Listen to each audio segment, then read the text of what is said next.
খুব important update কিন্তু এসেছে ইরানের তরফ থেকে, বা ইরান এবং ইউএসএ নিয়ে যে কনফ্লিক্ট চলছিল তা নিয়ে।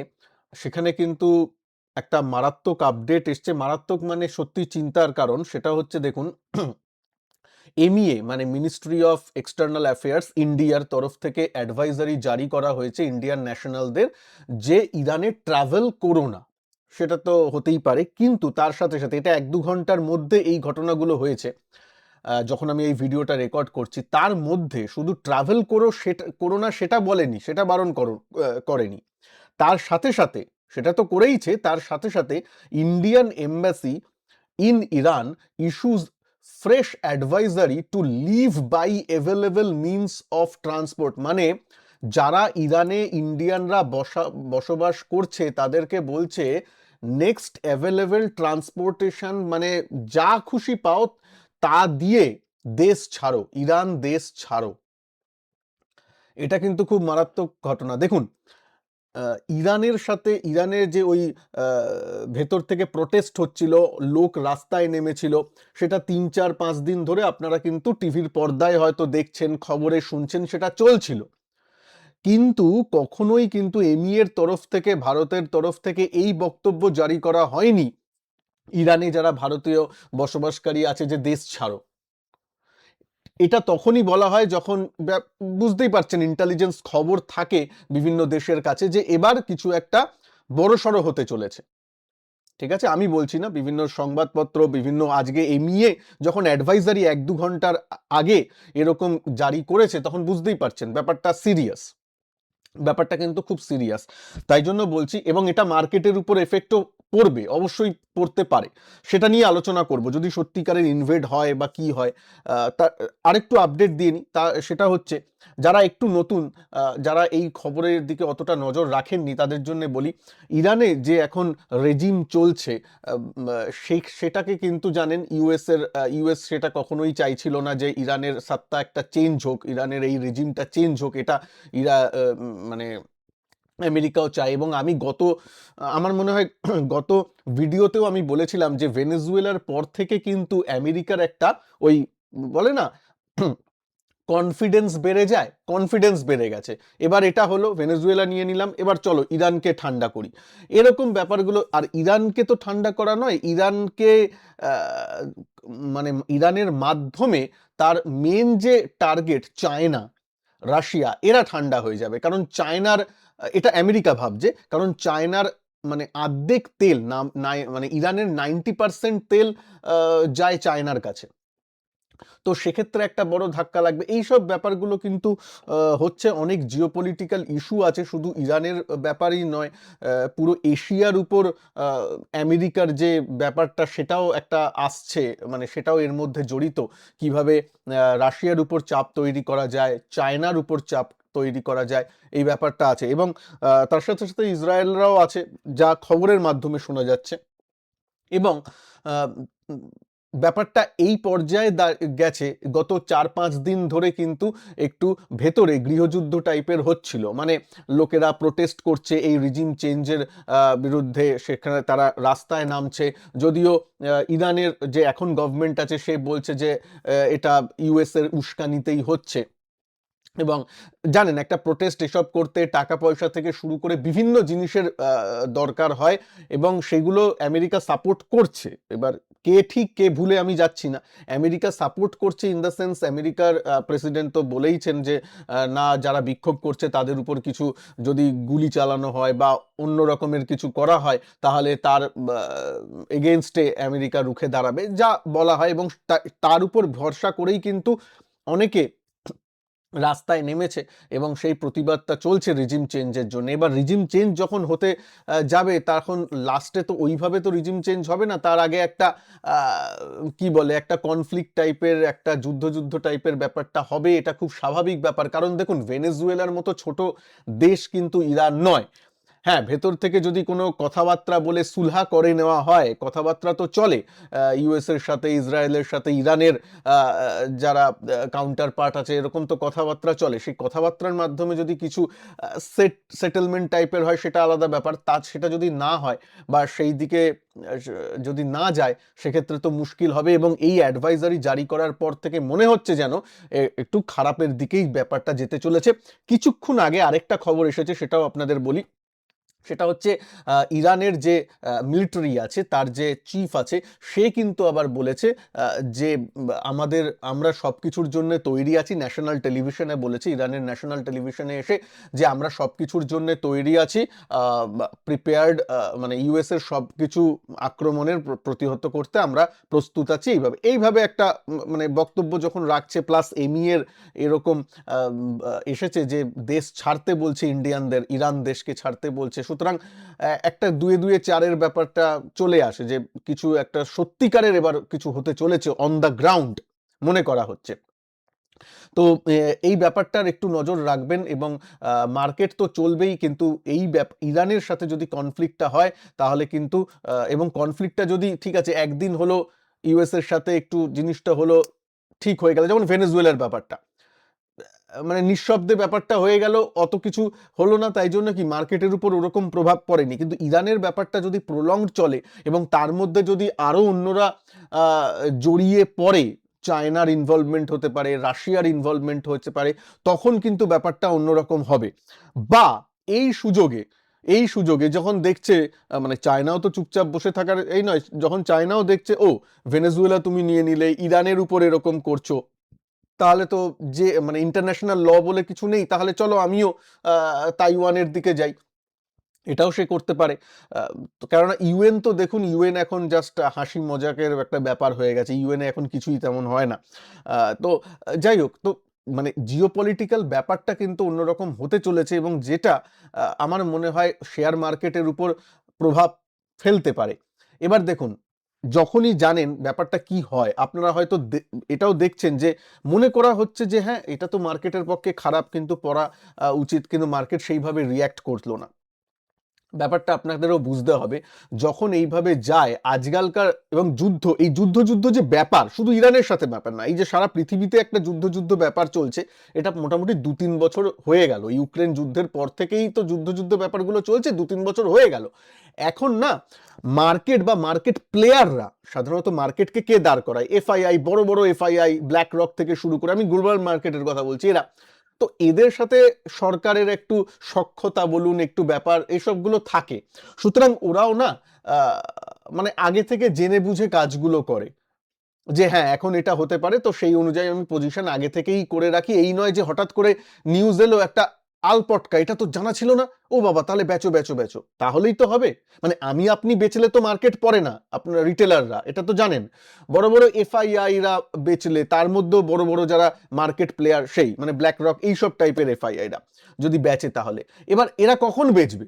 যদি এদের কাছে এমন কোনো একটা আলপটকা বা আচমকা নিউজ আসে, যার জন্য তারা প্রিপেয়ার্ড নয়, তাহলেই তো তারা সেটা করবে। এবার তাদের কাছে যদি আগে থেকেই খবর থাকে হ্যাঁ এটা হতে চলেছে, তাহলে তো তারা তার মানে অল্প অল্প করে 1 সপ্তাহ থেকেই প্রিপারেশন নিয়ে বসে রইল। তাহলে যখন ইভেন্টটা ঘটলো, তখন হয়তো দেখবেন তেমন কোনো প্রভাব পড়ছে না। এই জন্যই কিন্তু এই বিগত 2-3 বছরে অনেক ইভেন্ট হয়েছে, সেই অর্থে কিন্তু গ্লোবাল মার্কেটে ওইসবের কারণে কোনো এফেক্ট তেমন দেখা দেয়নি। তো আর্টিফিশিয়ালি অনেক কিছু চলছে ব্যাক এন্ডে, এটা তো আপনারা জানেন।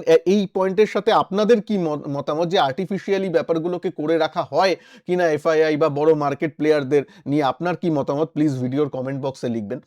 ভিডিওটা পারলে একটু লাইক করে দেবেন। আর্টিফিশিয়াল ইন্টেলিজেন্স বা এআই ইউজ করে কিন্তু আমরা খুব সহজেই আমাদের স্টক মার্কেটে স্টক সিলেকশন বা স্টক স্ক্যানিং এর উপর কাজ করতে পারি।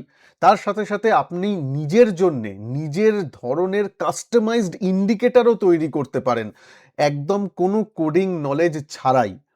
নিজের স্ট্র্যাটেজিকে একদম চার্টে আনতে পারেন, সব কিছু করা যেতে পারে। অনেক ধরনের পসিবিলিটিস আছে এআই নিয়ে।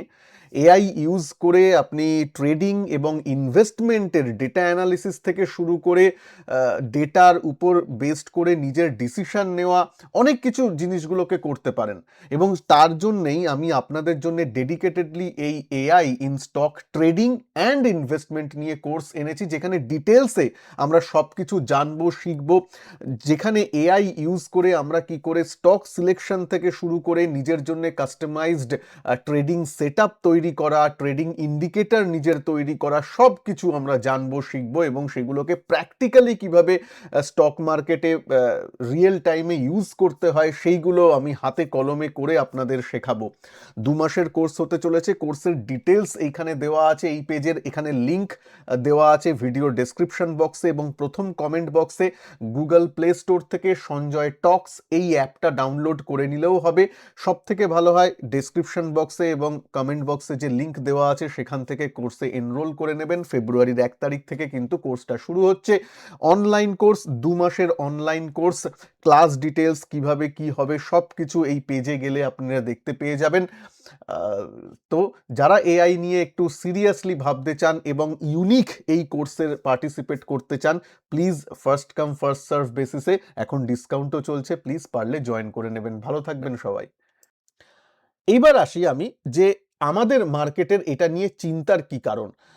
তার আগে আবার একটু দেখিয়ে দিই ইরান প্রোটেস্ট লাইভ, যেটা মানে বারবার বিভিন্ন নিউজ চ্যানেলে খবর আসছেন, অনেকে মারাও গেছেন প্রোটেস্ট করতে গিয়ে, এই করতে গিয়ে অনেক কিছু হচ্ছে। তার মধ্যে ট্রাম্পের বক্তব্য আসছে, ঠিক আছে, তেহরানের একটা কিছু ঘন্টার মধ্যে, মানে 24 থেকে 72 ঘন্টার মধ্যে কিছু হতে পারে স্পেশালি বলে অনেকে মনে করছে। অনেক টিভি চ্যানেল, নিউজ চ্যানেল এরকম হচ্ছে।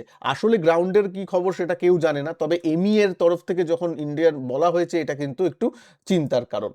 তো সেই দিকে আমাদের নজর অবশ্যই থাকবে এবং মার্কেট আমার মনে হয় সেই কারণে কিন্তু একটু দ্বিধাগ্রস্ত উপরের দিকে যেতে। কারণ ইরানের ব্যাপারটাও তো আছে, ইরান ছোট দেশ নয়, বারবার আমি বলছি ইরান ছোট দেশ নয়। তো তার একটা ব্যাপার আছে। তো তাই জন্য কিন্তু দেখতে পাচ্ছেন এর আগের দিন 24,000 ওই মানে 25,000 550 এইসব লেভেল থেকে 500 এইসব লেভেল থেকে একটা বাউন্স দিয়েছিল, যেটা একটা ওকে টাইপের বাউন্স, কিন্তু সেই বাউন্সটা সাস্টেন করেনি, গত দুদিনে আবার পড়ছে। তো আমি তাই জন্য বলেছি ফাইনাল ডেস্টিনেশন বা ফাইনাল জায়গা এইটা, এই জায়গাটা যদি ভেঙে যায় তাহলে কিন্তু এই যে দেখুন এখনো যদি মার্কেট দেখেন উপরে গেছে নিচে গেছে কিন্তু কনসলিডেশন ফেজেই আছে।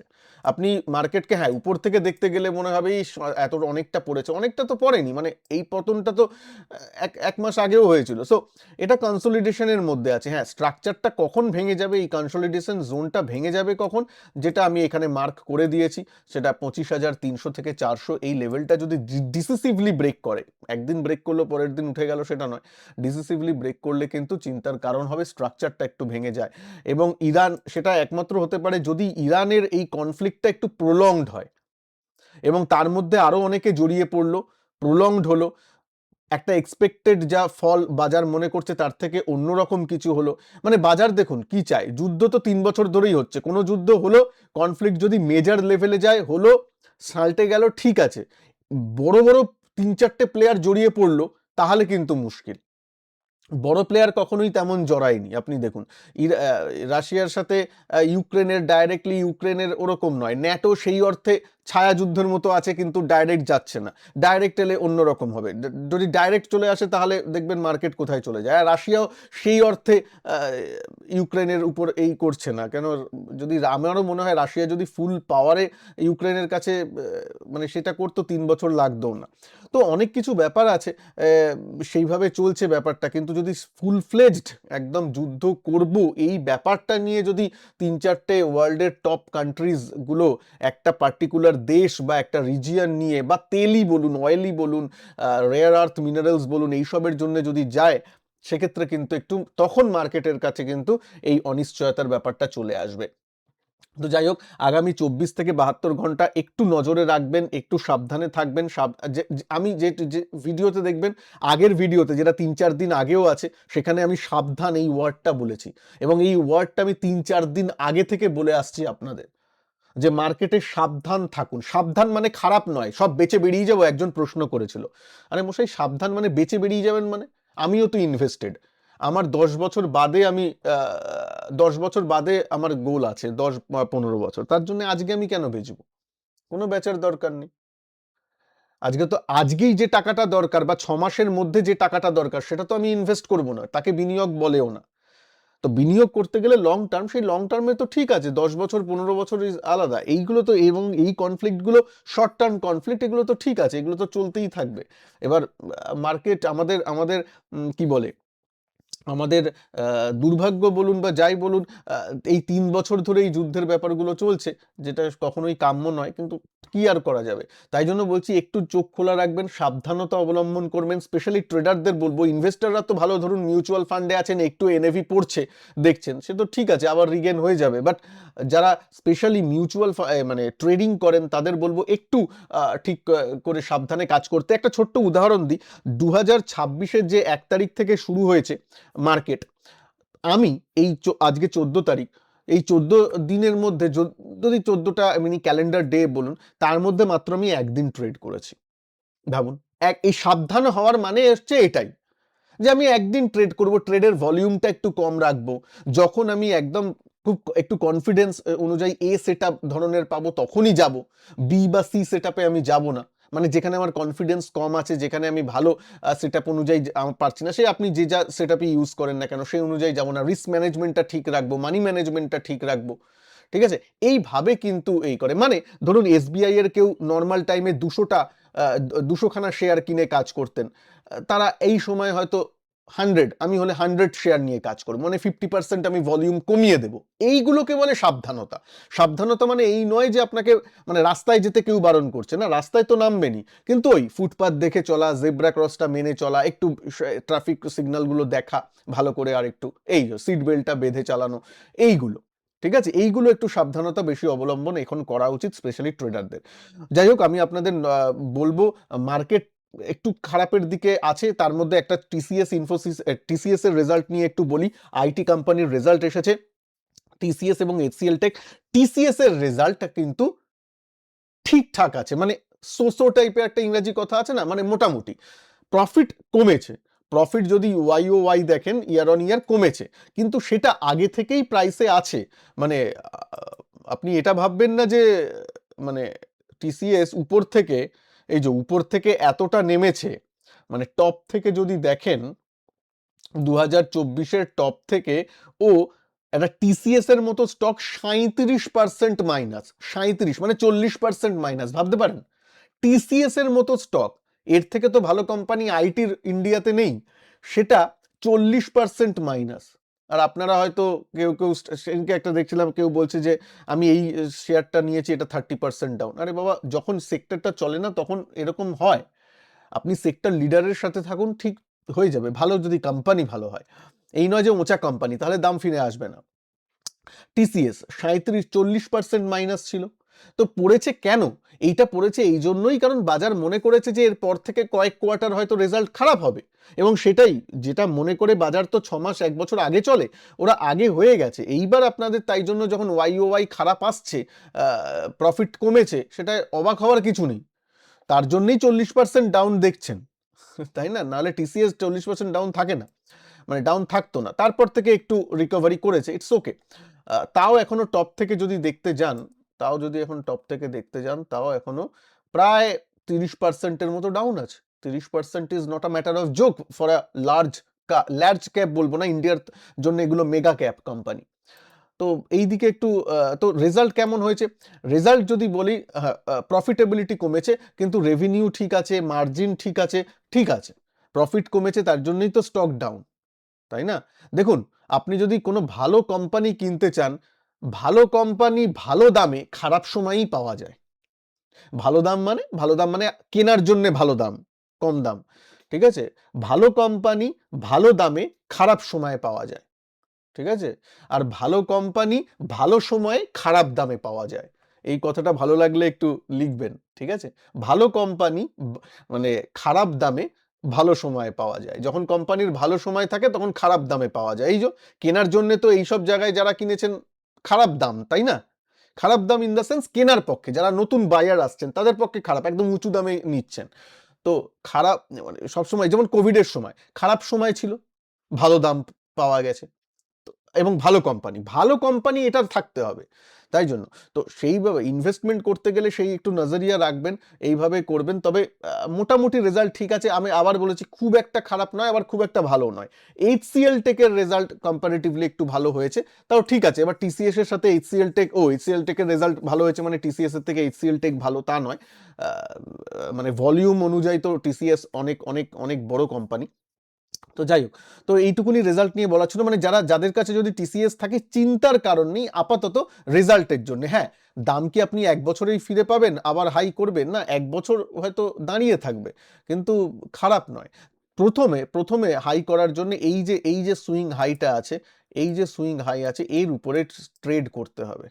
এর উপরে ট্রেড করতে হবে যেটা ৩৬০০ ৩,৫০০ থেকে ৩,৬০০ ঠিক আছে? এর উপরে ট্রেড করল।